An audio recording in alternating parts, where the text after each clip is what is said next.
Good evening. I'm good. How are you? People talking.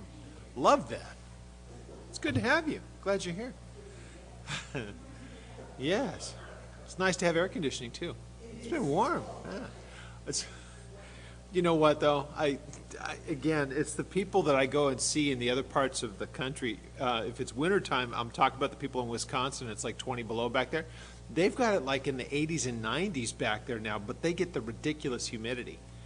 So then they're making fun of us about that. Oh yeah, you think it's cold in your winters. Now your summertime's as hot as it is there, but it's also humid. So of course I keep saying, well, why do you guys live there then? A bunch of crazy people. So there's no perfect place apparently. Before I forget, yeah, not here.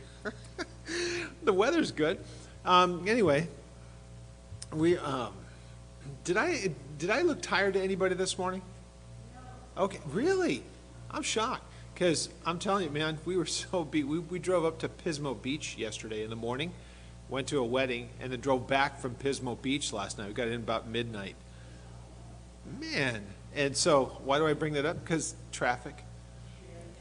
We got stuck behind just one lane for 40 miles. It just, oh. Whose idea was that? So anyway, yeah. Before I forget, Chet, do we have the graphic up there? I didn't even think to ask of them coming up out of Egypt where they came in, because I think we're going to get to the spying out the land passage. Time should permit. If I have it, I think we probably had it maybe a week or two ago. There it is. All right, cool. It gives us a little bit of an idea.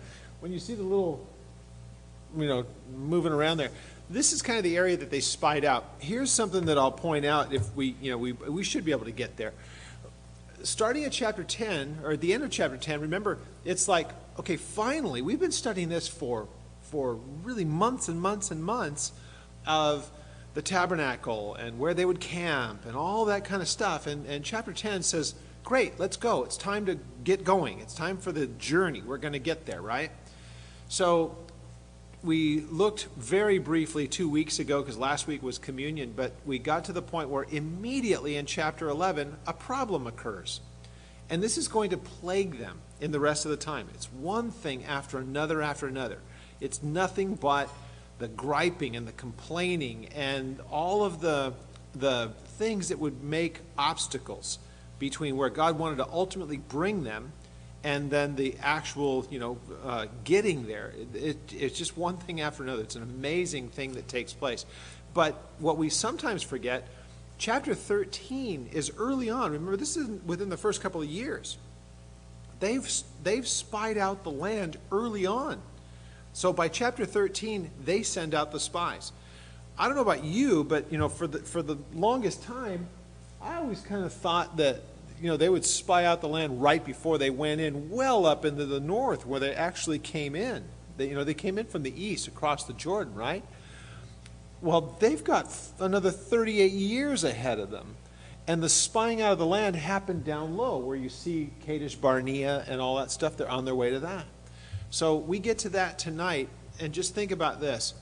What you have from the end of chapter 10 to the beginning of chapter 13 is a series of two events that take place. But remember, it's because God has finally said, you've got the tabernacle, here's how you move it from place to place. I'll be the one that will lead you. If it's during the daytime, it's going to be a cloud. If it's during the night, it'll be a pillar of fire. Whenever I move, you move. And whenever we get to the place where we're supposed to be, I'll stop and then you'll settle. And here's how you will encamp. And so we know that it should have been a short trip. It should have been no more than just a few weeks. Instead, it turned out to be 40 years. And what we are studying is why it became that. And we're going to see the first of the failures of the people. Now, really, really an interesting study. And I don't know about you again, but I cut my teeth in this building of my Christian walk. When I first walked in here as a kid, really, I couldn't quite call myself a kid. I was 20 years old. My wife was 18. We were just dating at the time. And so when we first came into this place, we didn't know really much of anything. And the older that we got, we understand that we're a New Testament time, and so we have the New Testament book and all the rest of that stuff. So when you start talking about the books of Moses and the history things and the priesthood and stuff of the law, you start to throw in things like Leviticus and Numbers and Deuteronomy. It's like, why bother with that stuff? Oh my gosh. When you read these chapters, you just say, there is nothing different in thousands of years because people are still people. And unbelief is still unbelief. And griping is still griping. They do all those things then and we still do them now. What can you learn from them? Lots. So, chapter 11. Let's have a word of prayer and let's take a look at the text. Father, we thank you as we gather in this place this evening. As we come and sit at your feet, we ask, Lord, that you would instruct us through your word, and that as we read these things of history, that we would be able to glean and understand from them the importance. What are the lessons to be learned? God, would you give us ears to hear? Would you give us the ability by your Holy Spirit to take them from just being words, that we make the proper application in our own lives, that we would learn from these bits of history. We thank you for your word. We thank you for the power that it has, and we ask that you would be glorified in us. We ask it in Jesus' name. Amen? All right, so let's just read those last few verses, a couple of verses there in chapter 10.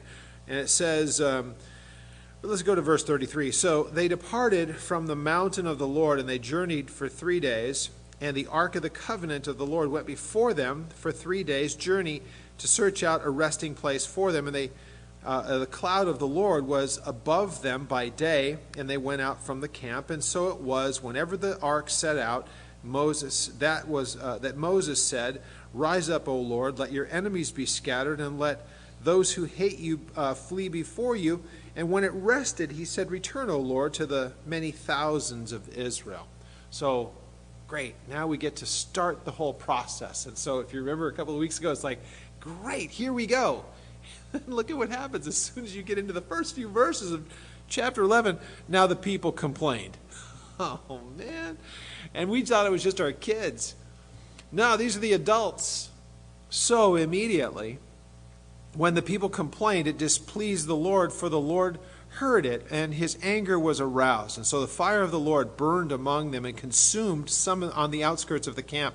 And when the people cried out to Moses, then Moses prayed to the Lord, and the fire was quenched. And so he called the name of the place Taberah, because of the fire of the Lord that burned against them. Now, this you would hope would be, okay, great. We started to gripe. There was a judgment that happened for those that were doing it. It wasn't, like a whole slew of people from what we can tell. Just whoever it was, God dealt with them, and you would figure that that would be enough. No, not hardly. Because look at what happens immediately thereafter. Now, the mixed multitude. Interesting phrase. The mixed multitude, we could look at this and say, these are the people that were a part of the encampment. And you might think, okay, were these people that they picked up along the way? No, these are the people who would have come out in the Exodus with them. And we know that because these are the ones that are complaining about, remember what it used to be like? Because they're pointing back to Egypt. Now, before we read this, many of you are probably familiar with this passage anyway. Remember what Egypt represents, and remember also how it's used oftentimes for us in our understanding, that it is symbolic of sin and the slavery or the enslavement that we once had to sin. It ruled over us. It had that power over us. So Egypt is likened, and it's a type of sin. And so in that truth, and as we see that we use it as an application, let us make sure that we are really careful to say, when they complain and they have the same things that they say, oftentimes this is what stumbles young believers, is thinking about what it used to be like and longing for those days. It's the same thing here. Look at what's said. So the mixed multitude who were among them yielded to intense craving. And so the children of Israel also wept again and said, "Who will give us meat to eat?" Now, remember, by this time, God's providing for them. They're already 2 years in, basically, or they're going in, this is in the second year of their sojourn out. There are at least a couple million of them, from the youngest to the oldest, and God has been sustaining them all along. And now, all of a sudden, they decide to start griping about who's going to take care of us. Now it is meat. What God is providing for them is certainly sustaining them, but they start longing for what was. It's a pretense. It is a complaint that it's not what we liked in the world. Now, that is a dangerous thing for a believer to say. nowadays. Well, it was for them too, because look at how it all ends up working out for them. Who will give us meat to eat? We remember the fish which we ate freely in Egypt. Look at the word freely. You ate freely, really? Was that after building your bricks with no straw freely? Okay, that was in your time of your slavery, and you could have been killed for doing the wrong thing in the eyes of whoever it was that killed you, and they had no consequence. But they look back at that time, it was absolute total slavery and bondage, and they're longing for it because they have become so blinded to their place now, but they thought that they had it easy. Okay, well, they said, the fish which we ate freely in Egypt, the cucumbers, the melons, the leeks, the onions, and the garlics. But now our whole being is dried up, and there is nothing at all but this manna before our eyes. So, of course, there is great exaggeration in this. The most important part of this is to realize, what did you get? God took you from that place of subjugation and slavery in Egypt, and he has brought you to a place of freedom. Is the food as good? Perhaps not. But is it not better than what you had before? Let's go ahead and fast forward it into our day and age. The earlier a person is in their walk with the Lord, the more often I see that whatever it was that they enjoyed most in the world is the thing that seems to tug at them the hardest once they first get saved. Oh, remember what it was like? And really, it's always going to be the same thing. It's the indulgence of my flesh, those things that I enjoyed. Well, what's wrong with people wanting fish and cucumber and garlic and everything else? Nothing. But at the time, let's remember, these people are starting to have a complaint as though this is going to go on forever. If they had had the right mind, God would have said, keep it together, guys. We'll be in a place where you can start having fish and leeks and garlics and all that other stuff. Just give it a couple of weeks. We've got a place that we need to get to. But instead, they're looking at right here, right now, and not seeing the big picture. They want it back the way that it used to be, and think about all the enslavement that went along with it. So the same thing for the believer today. If you have people that you're around that are young in the Lord, or even if you start to see, even people who have been around for a while, and they start to have that longing for the things in the world, say, look, man, we're on our way to a destination. It's only for a time. Don't remember what it was like in the world, because if you're going to do that, I'm going to remind you of the slavery that you used to have to sin. There's nothing back there for you. Enjoy your manna. So, but now our whole being is dried up, and the woe is me, right? There is nothing at all except this manna before our eyes. Now the manna was like coriander seed, and its color was like the color of julum. And the people went about, and they gathered it, ground it on millstones, or beat it into the mortar, cooked it in pans, made cakes of it, and its taste was like the taste of pastry prepared with oil. And when the dew fell on the camp at night, the manna fell on it. So remember, it was supernaturally provided for them in a day-by-day way. We know all the things about it. They would only be able to get it enough for a particular day unless it was the Sabbath, and then there was enough for two. It was in its essence a miraculous provision from God. Instead, they looked at, what did it taste like? What are we not getting? Instead of saying, how is it that every single day that God sees to our need? So they become looking at the circumstance rather than the supernatural provision. And this is going to be something that will follow them around as they go. Now in verse 10 it says, so Moses heard the people weeping throughout their families, everyone at the door of his tent, and the anger of the Lord was greatly aroused, and Moses was also displeased. Now, here's what happens. We've noticed this. Again, it's human nature. Get a few people griping, and then the more that people listen to them, then it starts to spread throughout the camp, right? Now everybody's complaining about, oh, remember the fishes and the leeks and all the rest, and nobody's saying, yeah, you guys were also enslaved to the Egyptians. What are you talking about? Instead, it's kind of the group think. And boy, if that's not what's going on in our world today. Have a few people get vocal, everybody wants to jump on board. Instead of saying, well, wait a minute, is God okay with this? Well, we see that there is a problem with it. So Moses said to the Lord, now, we could look at this a couple of different ways. And because of the chapters that are going to come up, let's give Moses a pass here. I don't think Moses, at first look, you could say, there may have been a little bit of whininess in this whole thing, but let's just go ahead and say that he's being sincere in this, okay? Let's just stipulate to that there's a sincerity, but he's also being kind of overwhelmed. So Moses said to the Lord, why have you afflicted your servant? And why have I not found favor in your sight that you have laid the burden of all of these people upon me?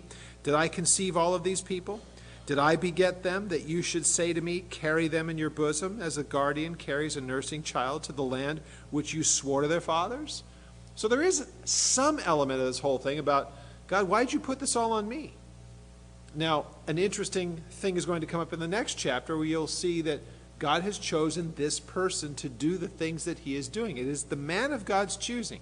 That's going to become very obvious. But it is important for us to also realize this was just a man. And yeah, there are times when it just becomes more than you can kind of handle.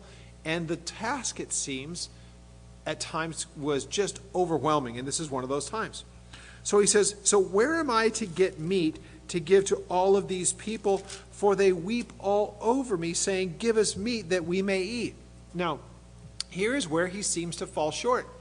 If he's really being deliberative and thinking about this, he could have said, Lord, it's no big deal that you would provide for us, because you do so through the manna. So question one, God, do you want them to have meat? And if you want them to have meat, God, you're going to need to provide it, because there's no way I can do this. That would be the perfect answer to the people's complaint. Instead, it becomes overwhelming, and he starts to say it, and you can see that there is this little bit of, how do we do this? There seems to be this bit of unbelief. Well, it says in verse 14, I am not able to bear all these people alone, because the burden is too heavy for me. So if you treat me like this, please kill me here and now, and if I have found favor in your sight, and do not let me see my wretchedness. So he basically says, look, it'd just be better if I'm gone. Right? So, at least in this part. Now, notice what God does here. It would be very easy, and so this is why I believe that there is an element of sincerity to this. Maybe a little bit of hyperbole, maybe a little bit of exaggeration, but the genuineness of the heart, because God meets him. Different than he's going to deal with the people that started the gripe in the first place. So look at what he does. So the Lord said to Moses, gather to me 70 men of the elders of Israel, whom you know to be over them. Bring them to the tabernacle of meeting, that they may stand there with you. And then I will come down and I will talk with you there. I will take of the Spirit that is upon you, and I will put the same upon them, that they shall bear the burden of the people with you, that you may not bear it yourself alone. Now, we don't know how long this took place, but we do know that this was just for a time. Now, whatever it was that was too much for Moses, God was going to, for a time, instill in other men the same kind of oversight and the same kind of wisdom and understanding that he was giving to Moses. So he's meeting Moses at his need. Now, we read on. It says, then you shall say to the people, consecrate yourselves, verse 18, for tomorrow you will eat meat, for you have wept in the hearing of the Lord, saying, who will give us meat to eat? For it was well with us in Egypt, therefore the Lord will give you meat, and you shall eat. That sounds great, right? Until you start to read the rest of the verses. So, unlike with Moses, though he had, if you will, a contention, or he had a bit of a problem, God dealt with him in a different way than he's going to deal with the people. Because notice what God says here. I've noticed that your murmuring is against me. Your problem is where I've brought you, you'd rather go back to the enslavement that you were in. Moses didn't do that. Moses is just overwhelmed by the task. The people who were there were saying, wasn't it better for us when we were in Egypt? Well, look at what he says going on. You shall eat, verse 19, not 1 day, not 2 days, nor 5 days, nor even 10 days or 20 days, but for a whole month. So every day for a month. Well, how long is that going to be? What's it going to look like? Well, it's pretty gross. Until it comes out of your nostrils and becomes loathsome to you, because you have despised the Lord who is among you, and you have wept before him, saying, why did we ever come out of Egypt? See, there is the judgment.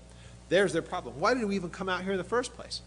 Well, how about this? Because God promised you a land that if you would just be patient, he'd get you there soon enough, and you could have your fishes and your leeks and all of the rest of the stuff. Instead, you've taken it to the extreme of making the accusation against God. So what you want, you're going to get. The old saying, we've heard it a million times, be careful what you ask for, because you might just get it. They're about to. Now, there's a picture that is here until it comes out of your nostrils. Does that mean like vomiting? Yeah, I know. kind of, that's a good word for it. Whatever it is, that's a pretty extreme, disgusting thing, right? So meat you want, meat you're going to get. And it's going to be a judgment, not a blessing. Wow. So Moses said, the people whom I am among are 600,000 men on foot, yet you have said, I will give them meat, and that they may eat for a whole month. See, right there, even in Moses' statement back to the Lord, he misses something. God said, I will. He didn't say, Moses, take care of it. Think about what Jesus did with the feeding of the 5,000 at one point. They're the ones who came to him with the problem. Hey, we're here at the end of the day. There's no place for us to go. There's no markets open. We don't have money anyway. What are you going to do with all these people? And remember what Jesus did in one of the instances? Well, you guys go figure it out. Wanting them to come to the place of, we can't do anything about it. Great. Leave it to the Lord. He'll do something about it. It's that matter of dependency. So here, again, it's so easy to forget maybe what God's done in the miraculous sense. Was it not Moses who was there for every one of the plagues? Was it not Moses who got all the way to the tip of the Red Sea? And as he was there with staff in hand, God parts the Red Sea, drowns out the Egyptians in the same water that they just passed through safely. I mean, they've seen some miraculous stuff, and now something, yeah, it's a big deal. There's a couple million people that need to be fed. But that's the same group that you just brought through the wilderness, or through the waters and through the slavery and all that stuff. So sometimes it's good to remember, if God is able to do something back then, he's certainly capable of doing it now. So he goes on, verse 22, shall flocks and herds be slaughtered for them to provide enough for them? Or shall all the fish of the sea be gathered together in them to provide enough for them? And the Lord said to Moses, has the Lord's arm been shortened? Oh, wow, what a wonderful statement. And at the same time, you would think that the reaction of Moses would be, uh-oh, did I overstep here? We should be able to remember this exact same thing. Ever, if we get to the place of thinking that what God wants or should be wanting to do in our lives, or whenever we're faced with something, to say, is God incapable? His arms being shortened is the same thing. Is God not able to do something about this? So are his arms shortened? Now you shall see whether what I say will happen to you or not. So Moses went out, and he told the people the words of the Lord, and he gathered the 70 men of the elders of the people, placed them around the tabernacle, and then the Lord came down in the cloud, spoke to him, and took the spirit that was upon him and placed it on the same men, the 70 elders. And it happened, when the spirit rested upon them, that they prophesied, although they never did so again. So whatever it was that happened with these 70 men was for a time, but it was not a continual thing as it was with Moses. Now, here's an interesting little side note. Verses 26 to 30 tells us about something a little unusual. But 2 men remained in the camp. The name of one was Eldad, and the name of the other was Medad. And the Spirit rested upon them. Now, they were also among those listed, but who had not come out of the tabernacle, or out to the tabernacle yet. They prophesied in the camp. And a young man came and told Moses and said, Eldad and Medad are prophesying in the camp. So Joshua, the son of Nun, Moses' assistant, one of the choice men, answered and said, Moses, my Lord, forbid them.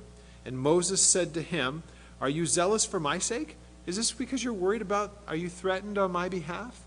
That these men have been endowed with some kind of power? Remember, if God said he's going to put his spirit upon these men, where they are is of no consequence. Because if they're doing as God had instructed them to do, it doesn't matter if they've come out, because God is moving in them right where they are. Who knows the circumstances of where those men were when they were speaking and who was hearing it? God had gathered them together at that place for these 2 men to prophesy, or to speak, being those ones who proclaimed, and they wouldn't have been able to do it in the first place if God had not given them the ability and had not poured out the Spirit. And so Moses sees that.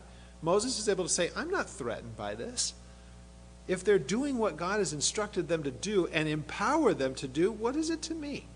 So he's able to say to Joshua, are you zealous for my sake?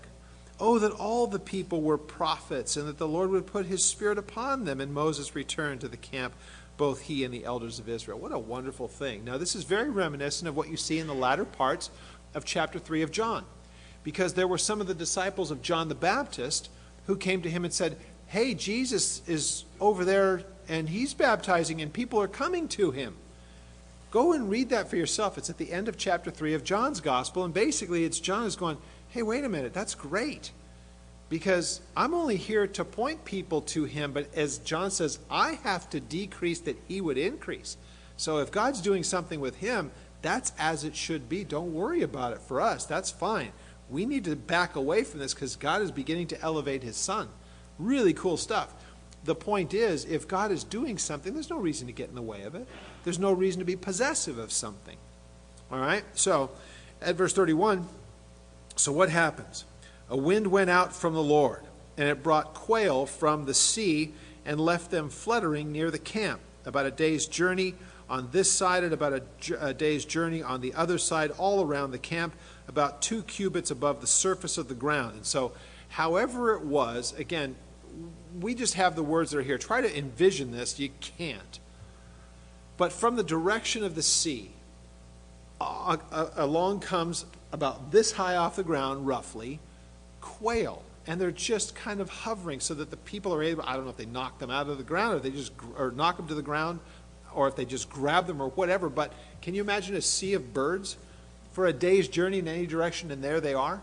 And they're gathering them up, and the amount of gathering is just obscene, as you're going to see here. Way more than any person could eat.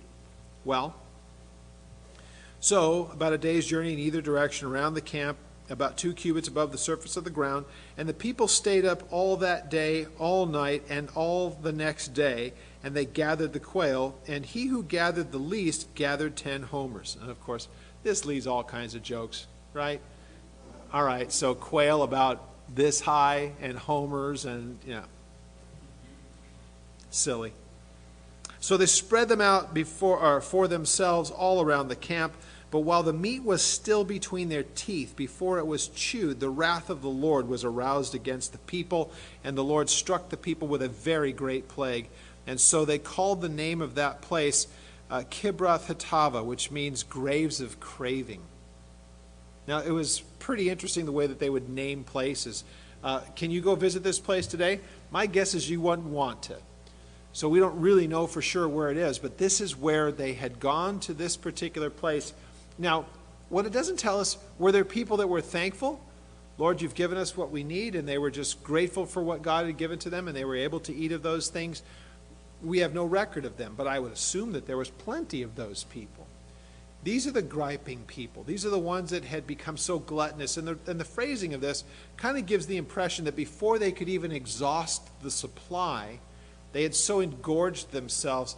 Was it that there was something in the meat? Was it not, was it not prepared properly? Or was it just in their haste? Or what was it? We don't know for sure or how God did it. Or was it totally supernatural? But God judged those people who were the ones that were griping, and they just indulged themselves to the point of gluttony, and those people died. So, again, be careful what you ask for. God says to them, all right, I'll give you what you want. Remember their gripe wasn't it better for us when we were in bondage? That was their complaint. So God says, okay, the thing that you love so much about Egypt, let me give you a little reminder of Egypt. And they died. How many? We don't know. So, amazing. So they called that place Kibroth-Hattaavah because they buried the people who had yielded to craving. From Kibroth-Hattaavah, the people moved to Hazeroth, and then they camped at Hazeroth. Once again, there's a speculation of where that is because they kind of try to extrapolate kind of from where they were, and they were moving up towards the north, and it gives you a little bit of an understanding of it, but it's really, really hard to say. Now, from that, we immediately transition to another thing, and I'm going to take a little bit of time with this one. We'll read the story, but I want to deal with something that is kind of unique to our family of churches, what we call Calvary Chapel. And it's taken, there's a lot of it that's taken from chapter 12 about our type of government, if you will, within the churches. So let's just deal with the chapter 12. Now, Miriam and Aaron. Now, who were Miriam and Aaron to Moses? Brother and sister. Now, Miriam is mentioned first. And we're going to see that she's the one that gets the business end of judgment in this, but Aaron would not have been far behind. But Miriam seems to be the one who started this whole thing, because she's the first one to get judged in this. But it's an interesting story. I'm sure most of us are familiar with it, but it's always good to kind of pick out and glean the things here. Now, when Miriam and Aaron spoke against Moses because of the Ethiopian woman whom he had married, for he had married an Ethiopian woman. A Cushite is what this is. And so Cush would have been the first son of Ham, the son of Noah. So Noah's sons, Ham, Shem, Japheth. Cush would have been the first son of Ham. Where Ham, where Ham had actually, where he had actually settled would have been in the northern part of Africa. So that whole area there, we think of it as Sudan, Ethiopia, that whole area. Remember, it's geographical to them. It's not border states like we think of them. It's just that part of the world is where they went and settled. All right? So, he had married, somewhere along the line, he had married her. Some people say, was this Keturah? Is that just another way of identifying her? Again, it doesn't say. And where is she by this time? Nobody knows. It doesn't matter. It's just that this was the basis of the gripe. This was not the reason that they had griped. They were just using her as the excuse for why. Once again, it's the pretext of why they were griping. So they said, has the Lord indeed spoken only through Moses? Has he not spoken through us as well? And the Lord heard it. Now, it's not like the Lord was just happening by at the time. What this means is that God took account of it and he wasn't going to let it pass. He hears everything. It's not like, well, if he was a little further away from them, they'd have been able to get away with it. No. He heard all of it. So here's what he does. Now, verse 3 is kind of a parenthetical. It says, now the man Moses was very humble, more than all the men who were on the face of the earth. And we see that by his reaction to this. We see it by the reaction in the last chapter, remember? When it's like, hey, wait a minute, there's guys that are prophesying in the camp. What do you want to do about it? Moses said, I wish that everybody was prophesying. That's humility. He's not challenged by this. It's fine. The Lord is working through him the way that he is. He's not challenged by it. Again, he's the one who would say, it's the Lord who fights the battles for me anyway, if you understand this. Well, so anyway, suddenly the Lord said to Moses, Aaron, and Miriam, come out, you three, to the tabernacle of meeting. So the three came out. So the Lord came down in the pillar of the cloud, and he stood at the door of the tabernacle, and he called Aaron and Miriam, and they both went forward. So interesting, right? There's these three. God wants to speak only with them, but he only calls Aaron and Miriam forward. Moses is just taking this all in. Wow, this is heavy. Look at what he says. Is there a prophet among you? I, the Lord, make myself known to him in a vision. I speak to him in a dream. Not so with my servant Moses. He is faithful in all of my house. What an amazing statement. In the things that I give to him, he's faithful. I speak with him face to face, even plainly, not in dark sayings, and he sees the form of the Lord. Why then are you not afraid to speak against my servant Moses? Wow. Translation, if you didn't catch all that, Miriam says, doesn't he work through us as well? Really? God says, I don't speak to you guys like I speak to Moses. I don't speak to anybody like I speak to Moses. My relationship with him is unique. It's different than all the rest of you. No one else has this kind of relationship that I have with him. So, he says, being that that's the case and you should notice it, how is it that you're not afraid to speak against him? He's the one I've chosen. Now, what I wanted to bring up about Calvary Chapels, because I think it's been misunderstood tremendously. If you have read Distinctives, you'll know that Pastor Chuck talks about how he saw the governing of Calvary Chapels as kind of what is referred to as the Moses model. And there is similarity and obvious dissimilarity with that.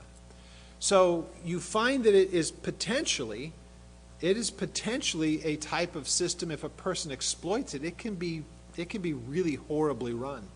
Because if the pastor becomes kind of a dictator and says, well, I'm the Moses in this whole thing, well, you better be like him. Are you about the most humble guy that there is? Because if you're not, you're no Moses. And if you think that you're just a dictator, you're no Moses. So the idea behind it, as you would have asked Chuck, is that, as he writes it there, he would say, there's a guy that God singles out for doing what is done around a ministry. But it's not as though he doesn't have his Aarons and his Miriams and his Joshuas and all the rest of it. And without them, he's no Moses. So again, similarities and dissimilarities. Moses is unique.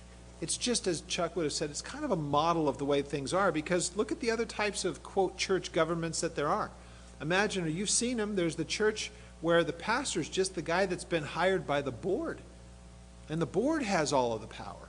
There are those other ones where the church runs the whole thing and they vote on who those people are in leadership, and so you basically have the church putting the people in place that they want. Do you see that there's the real potential for problems with that? Either one of those two? Here's the bottom line. Give me any government, any type of government in a church, and I will show you that since it has men involved, it's prone to fault. Because men are in charge. Men, women, people, humans, they're in charge. So there's none of them that escape it. What it takes is somebody in those places of leadership who have a genuine fear of God and a real fear of misrepresenting him. I want to say on behalf of there are board members here, there are what we call elders. And they're the ones who, I get to meet with, and there is accountability. There's nothing that I do around here that they don't know. And I trust these men. They're people that you know. When you walk up and down the halls, if you know who they are, you know that they're men of integrity. You know that they're men who are accessible. You know that these are men that have been around here for a long time and they're trustworthy. And that's great because we all work together in this. So yeah, Moses model, okay. But when you hear people like to go ahead and mock that, oh, you people in Calvary Chapel and your Moses model, be sure that you even know what they're saying. And if you need to correct them on it, you can. Does God raise up people to serve in ministry and to lead things? Sure. But again, if we're going to use the idea of Moses, well then we've just read some qualifications of him, didn't we? Chapter 11, chapter 12, interesting man. Very, very humble guy. Well, in verse 9, so it says, the anger of the Lord was aroused against them, just like the people with the quail and just like the people that were griping about the meat and all that stuff. Now here are these ones. So the anger of the Lord was aroused against them, and he departed. And when the cloud departed, that is, he as God left, after he said that, remember his parting shot was, how do you not fear the man that I've chosen? How do you not fear that you speak against him? Not fearing him. How? Because it's really that they're speaking against, Moses was speaking against God because God had put him in that place. And how is it that you have no fear to do that? And then God leaves. Now, that would leave that lasting impression with them. So, when the cloud departed from above the tabernacle, suddenly Miriam became leprous, as white as snow. And then Aaron turned towards Miriam, and there she was, a leper. Isn't that interesting? He's the high priest. Remember, whenever a person was presented as a leper, it was the priests who would take a look at it and say, yep, leprosy, outside of the camp until God heals you, and then we'll look at you again. And if you're healed, we'll determine that you are. There was a whole protocol for this, remember? Well, here she is standing right next to her brother, the high priest, and Moses not far away, and she goes straight up white. Look at verse 11. So Aaron said to Moses, "O my Lord, please do not lay this sin on us, in which we have done foolishly and in which we have sinned." Now, good thing is that he includes himself with this and doesn't say to Moses, "Oh, bummer about Miriam." He realizes he's next. You know that, right? He's just as complicit. She just started the train rolling, but he jumped on. Don't lay it on us. He realizes, remember, the underlying gripe was, what's so special about Moses?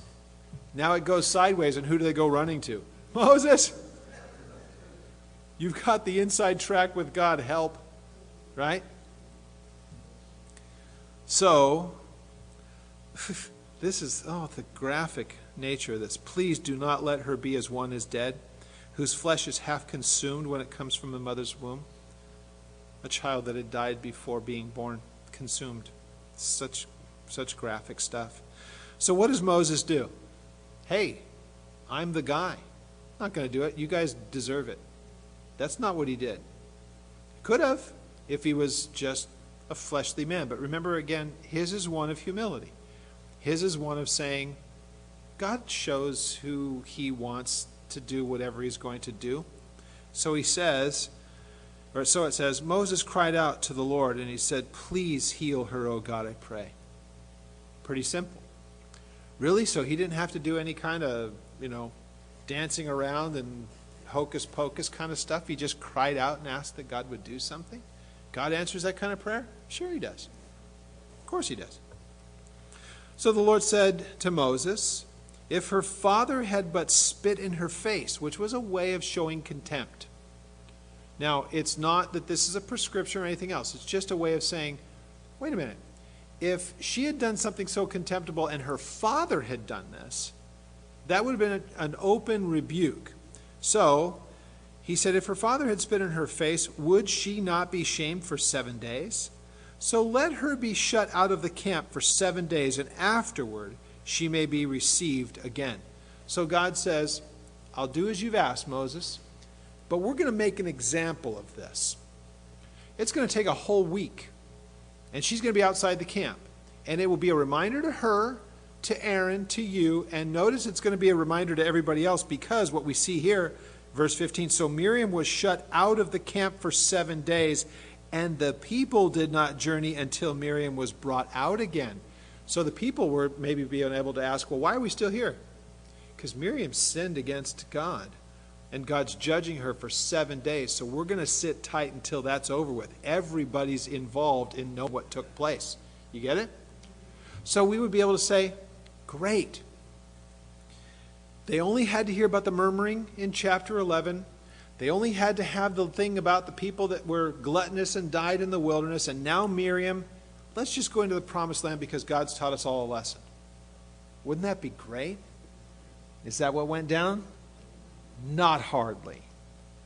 Chapter 13, do they get it together? No. A couple of guys got it together. One of my very favorite whole stories in the entirety of the scripture. But let's make sure that we have a few things in order here. These all have some commonality. God had made known what he wanted done. The people rebelled because they became impatient and they fell into unbelief. In this case, the unbelief of the people is like, God's brought us out here. It was better where we were before. So they quit following where God was leading. And God said, you want it, you got it. I'll give you what you're asking for. It'll kill you, but enjoy. So then it became a thing about Miriam. I don't like the way that things are. I want my seat at the table. Really? God only has one seat there, and he's given it to Moses. So Miriam, now you're going to have to deal with your own unbelief. In this case, it's about they get a chance for the first time to start saying, let's test the edges of this place that is called the Promised Land. We've been disconnected for it for 400 plus years in our slavery in Egypt. Now God's bringing us back to it, and he's the one who's telling us to go to get and see it and to spy it out. Well, chapter 13. So the Lord spoke to Moses, saying, send men to spy out the land of Canaan, which I am giving to the children of Israel. That should have been enough right there. It was enough for 2 of them, of the 12. I'm giving this land to you. Had they understood that, they would have never, ever questioned a single thing from that moment on. I have given it. Notice he's saying it as a past tense thing. It only needs to be fulfilled. But it's been given to them. Okay? So I have given to the children of Israel, from each tribe of their fathers you shall send a man, every one a leader among them. So all the tribes would have their place, except for Levi. What you would have in this is Ephraim and Manasseh because of Joseph. So you have the 12. One from each tribe is going to go. So it's not just a couple of guys. God would say, I want there to be accountability for each one of the tribes. They will be represented of the spies that go in. All right, so Moses sent them from the wilderness of Paran, according to the command of the Lord, all of the men who were the heads of the children of Israel. Let's look at our map here real quick. because you can see the wilderness of Paran. It's right there by 11, going up towards 12, Kadesh Barnea. So they went from there, and that's where they were sent out. Now they were going to go and look at what is the south of Israel. In fact, when you've heard me say it a number of times. Is it there? Let's see. Around the area of, oh boy, yeah, around the area of above 12, you have Beersheba. You guys see it there in the line there? That, whenever you see Beersheba mentioned, you get from Dan to Beersheba. You hear me say this all the time. That's kind of the north and the south extremes of the territory that God would have given to them. Although he gave them much more land to the south, it was just very much uninhabitable, or it wasn't inhabited, let's just put it that way. Beersheba is a very, very ancient city, and we go visit some of the ruins of it. But it goes all the way back to Abraham. He was in Beersheba. And so the ruins are still there. Some of it very, very old, 3,000, getting up to 4,000 years old. So anyway, this is the area that they're beginning to spy out. It is the southernmost portion of the land. You've got to go a long ways north till you even get to Jerusalem, let alone start to make it up into Galilee and into the north. So they are really only spying out the southern part here and the very tips of it. So we can look at let's just go to verse 6, because you'll see the names. Each one of them are represented. But in verse 6, he's notable. Caleb is from the tribe of Judah. He's one of the two that will bring back the good report. And then you get in verse 8 from the tribe of Ephraim, one of two of Joseph's sons, Ephraim and Manasseh. Remember? So Joseph was one of the sons of Jacob. So when we think of the sons of Jacob or the tribes of Israel, Joseph would have been one of those sons. We know why he's not ever mentioned in these, because he has two tribes that represent him, because that's the portion that God gave to him by giving him Ephraim and Manasseh. We know that we can pick that up in the last chapters of the book of Genesis. So, from the tribe of Ephraim is Hoshea, the son of Nun. Hoshea. Joshua. Hoshea just simply is a name that he had. That was his given name, and it means salvation. So why do we call him Joshua? You're going to find out in just a moment. So from verses 9 to 15, you get the rest of the names of the men who were sent out as spies, each one from each tribe. Now look at verse 16. These are the names of the men whom Moses sent out to spy the land. And Moses called Hoshea, the son of Nun, Joshua. Changed his name. So his name would mean salvation, roughly. When you would say Hoshea, salvation.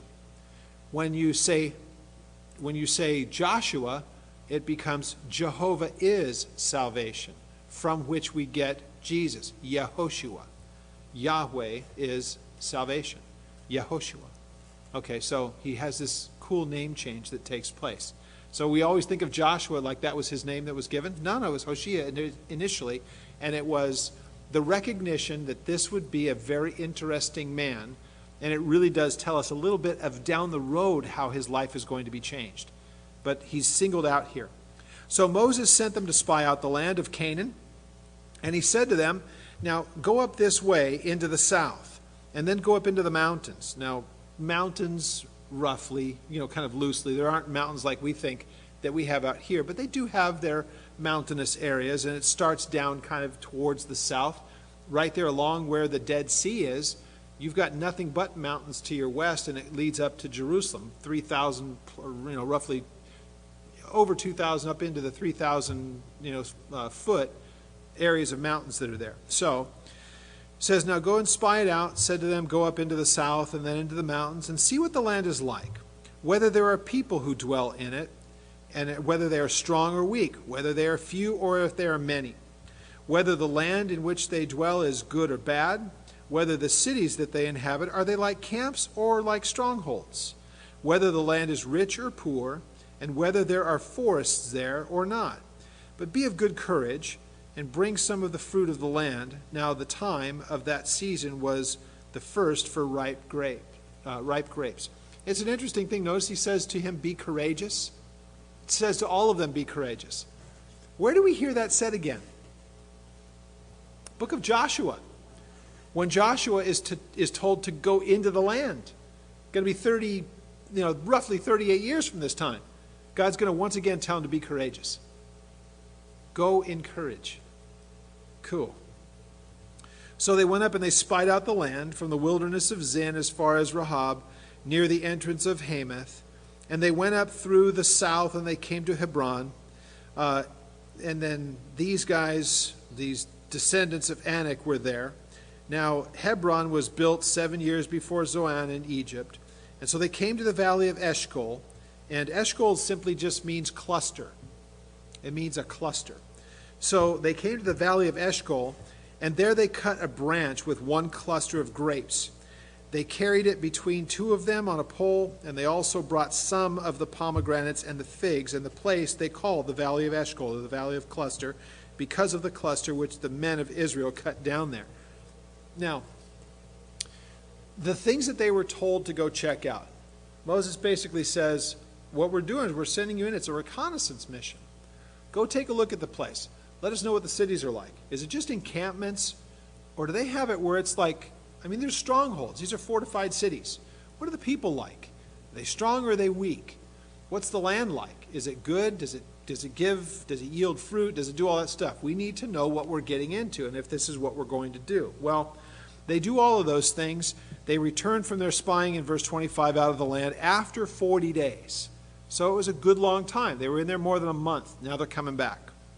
So, verse 26, now they departed and they came back to Moses and Aaron and all the congregation of the children of Israel in the wilderness of Paran at Kadesh. And they brought back word to them and to all of the congregation and showed them the fruit of the land. And they told them and said, we went into the land where you sent us, and truly it flows with milk and honey, and this is the fruit. So they bring him this big cluster of grapes. Hey man, you told us to go and look at what it is. Check it out. It's all of the things that they're going to bring. Now, notice what they do. They begin to flavor all of this stuff because in them, once again, is fearfulness. In them is a matter of unbelief. They have forgotten a very simple thing. God said, I have given you this land. Here's the important thing to us to take from that. When we are ever faced with something that we know that God has promised, we have to remember that the promise is based upon Him and His ability to carry it out and not upon us. They seem to always forget that. And yeah, still to this day we forget it as well. But it is an important reminder. Nevertheless, verse 28, nevertheless, okay, flows with milk and honey. Look at the grapes. Basic. Check it out. Verse 28, nevertheless, the people who dwell in the land, they are strong. The cities are fortified. They're very large. Moreover, we saw the descendants of Anak there. The Amalekites dwell in the land of the south. The Hittites and the Jebusites, the Amorites, they dwell in the mountains. The Canaanites dwell by the sea and then also along the banks of the Jordan. So basically, they've just said everywhere where we went, there's groups of people. There are strongholds. There are lots of people there. They've given an accurate report. But none of this would give the impression of unbelief. The problem is where you get to verse 30.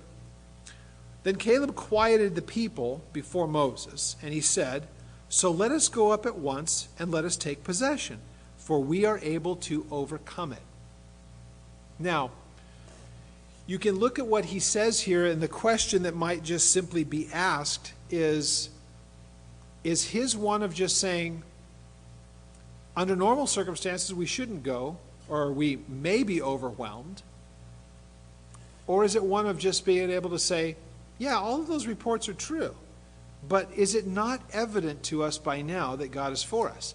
Think of, again, all that they've seen since Egypt. Remember that every single day they're able to see the cloud. At night they're able to see the pillar of fire.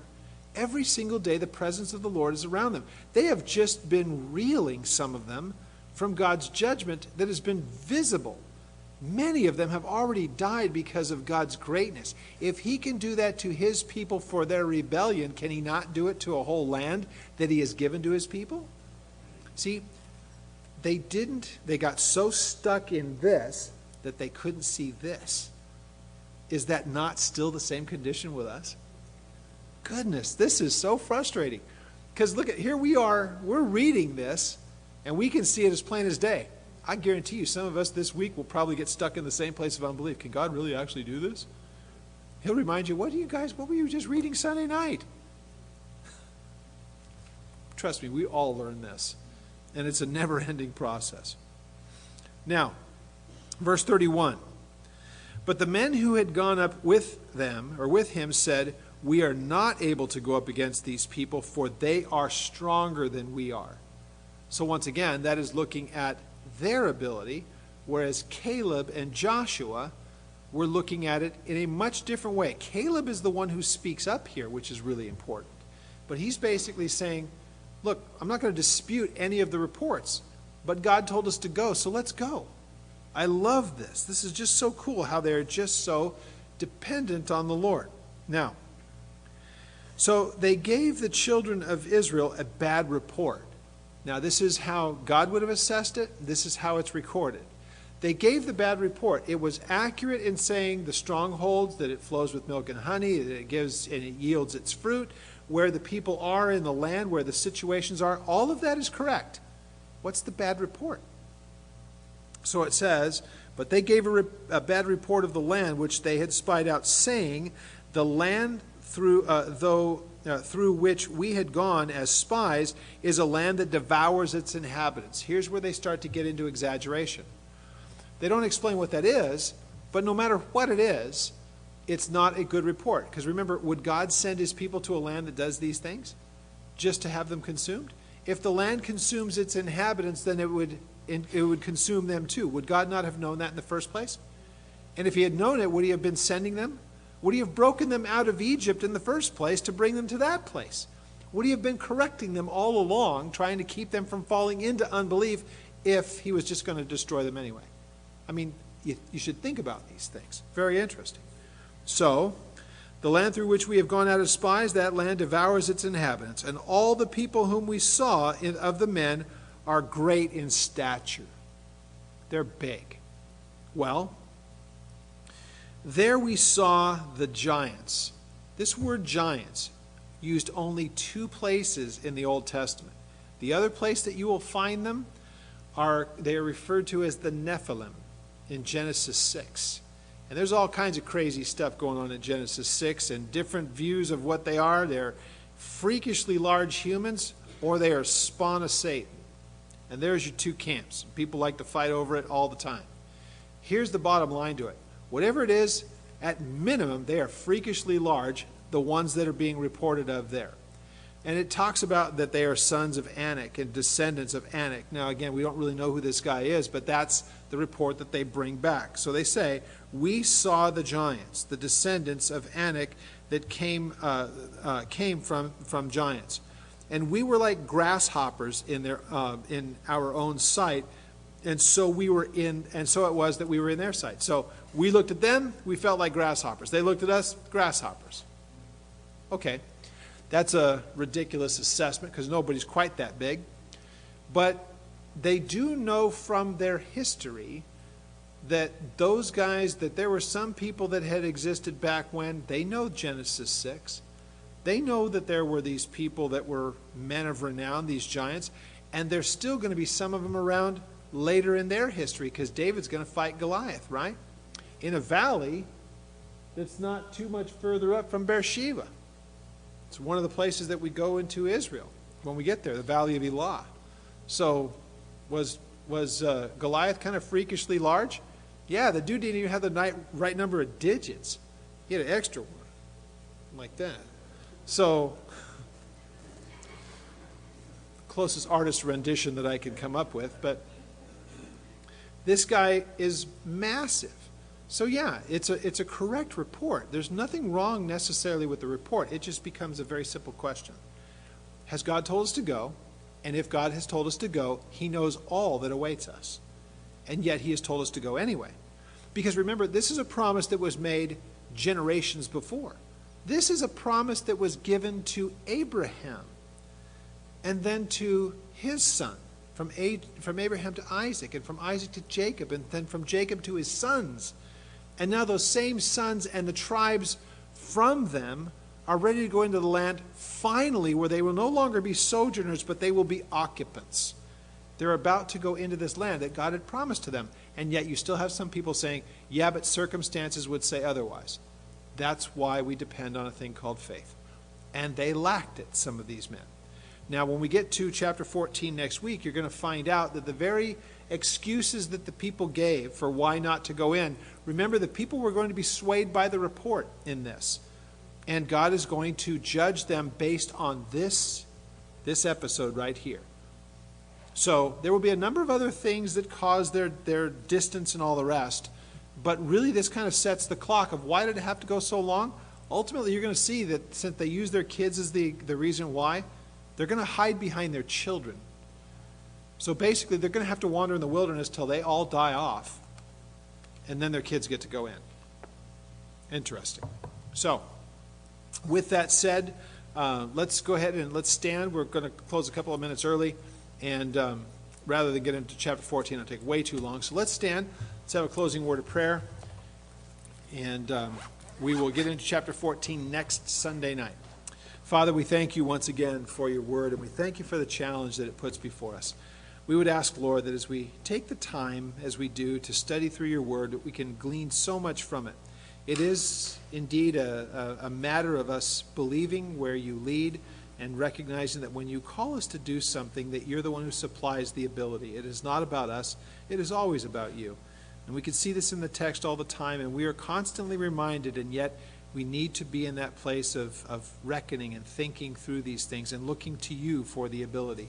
Lord, help us not to be people who shriek away, but rather who walk and they go in, that we are people who go in courage where you lead. We thank you. We give to you all praise.